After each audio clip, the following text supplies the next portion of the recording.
നടി ആക്രമിക്കപ്പെട്ട കേസിൽ ദിലീപ് കുറ്റവിമുക്തൻ. കൊച്ചിയിൽ നടി ആക്രമിക്കപ്പെട്ട കേസിൽ നടൻ ദിലീപിനെ വെറുതെ വിട്ട് കോടതി. ഗൂഢാലോചന കുറ്റത്തിന് തെളിവില്ലെന്ന് ചൂണ്ടിക്കാട്ടിയാണ് എറണാകുളം പ്രിൻസിപ്പൽ സെഷൻസ് കോടതിയുടെ ഉത്തരവ്. കേസിൽ ആദ്യ 6 പ്രതികളും കുറ്റക്കാരാണെന്നും കോടതി വിധിച്ചു. ഇവരെ റിമാൻഡ് ചെയ്തു. വെള്ളിയാഴ്ച വിധിയിന്മേൽ വാദം കേട്ട ശേഷം ശിക്ഷ വിധിക്കും. കൊച്ചിയിൽ നടി ആക്രമിക്കപ്പെട്ട് 8 വർഷം പിന്നിടുമ്പോഴാണ് നിർണായകമായ ഉത്തരവ് വന്നിരിക്കുന്നത്.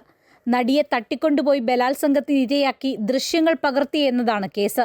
കുറ്റകൃത്യത്തിൽ നേരിട്ട് പങ്കെടുത്ത Pulsar Suni, Martin Antony, B Manikandan, VP Vijeesh, Vadival Saleem, Pradeep എന്നിവർ കുറ്റക്കാരാണെന്ന് പ്രിൻസിപ്പൽ സെഷൻസ് കോടതി വിധിച്ചു.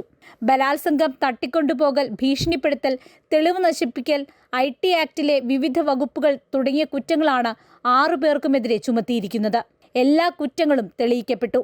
വളരെ ഗൗരവതരമായ കുറ്റങ്ങളാണ് ഇവർ ചെയ്തതെന്ന് കോടതി പ്രത്യേകം പരാമർശിച്ചു.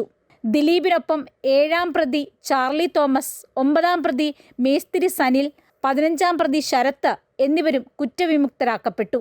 ക്രിമിനൽ ഗൂഢാലോചനയടക്കം ദിലീപിനെതിരായ കുറ്റങ്ങൾ തെളിയിക്കാൻ പ്രോസിക്യൂഷന് സാധിച്ചില്ല.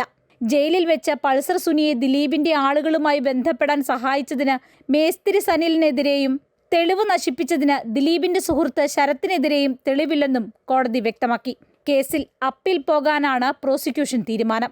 It is not the final verdict, it's the first verdict and it will not end up here and it will continue and we will continue the fight till the complete justice is brought to the victim. കുറ്റക്കാരായി കണ്ടെത്തിയ 6 പ്രതികളെയും remand ചെയ്തു. വിധിയിൽ 12ാം തീയതി വാദം നടക്കും. അതിനുശേഷമായിരിക്കും ശിക്ഷാവിധി പ്രസ്താവിക്കുക. Amrita news, Kochi.